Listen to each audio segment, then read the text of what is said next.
اهو تعالي بصي بصي بصي هناك بيتش، بصي بقى. لا يعنيني. كيف مولاتي لا يعنيكي؟ لقد سمعت أن سهيلة ابنة أبي الحكم تريد لنفسها. من سهيلة يا أختي، ولعي بقى ولعي.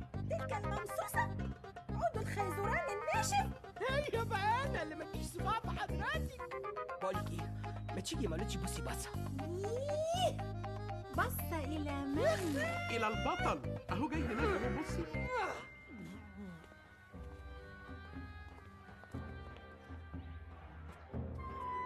إنه الحجاج أبي. وكمان عمشة.